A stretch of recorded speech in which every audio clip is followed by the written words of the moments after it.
रोज नाश्त्याला तेच तेच पदार्थ खाऊन खूप कंटाळा आला होता, म्हणजे शिरा, उपीट, पोहे, डोसा आणि इडली.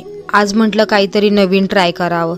तर अशीच यूट्यूबवर रेसिपी पाहताना मला दिसले की रव्याचे मेंदू वडे झटपट होणार आहेत. तर म्हटलं चला ट्राय करून बघावं कसे होतात, आणि चांगले झाले तर ठीकच आहे, नाहीतर काहीतरी वेगळा मासा उपीट वगैरे करून घेतलं त्याच्यानंतर सगळं थंड झाल्यानंतर त्याचे असे गोळे करून घेतले, आणि जसं मेंदू वड्याला मध्ये होल असतं तसं एक होल करून घेतलं, आणि सगळे जेवढे पण उपीट केलेलं त्याचं रव्याचं त्याचे असे सगळ्यांचे असे गोळे करून मध्ये होल करून घेतलं.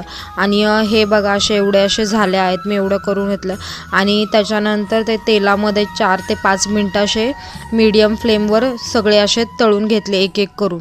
त्याच्यानंतर गोल्डन फ्राय होईपर्यंत तळून घेतले आणि मस्त असे टोमॅटो केचपसोबत सर्व केले. तर हे छान आणि कुरकुरीत मस्त असे. तर काल भाऊ मम्मीकडे जाऊन आला, तर मम्मीनी आणि पप्पानी सगळ्यांसाठी असं खाऊ पाठवला होता, म्हणजे नातवंडांना, लेकीला, जावयाला. तर जावयाची आवडती अशी मस्त अशी बालुशाही पाठवलेली, तर ती दुपारी थोडीशी खाल्लेली.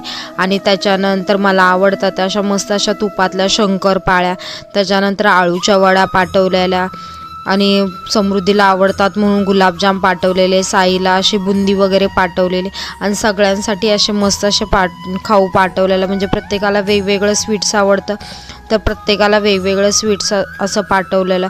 आणि एकदा मी मार्केटमधून लिची घेऊन आले होते, आणि खाल्ल्यानंतर त्याची एक बी अशी मस्त अशी कुंडीमध्ये लावलेली, तर त्याचं बघा छोटंसं असं रोप कसं झालं आहे, किती मस्त असं छान असं फुललं आहे आता रोप. आणि आंब्याचं पण कुई लावलेली, ती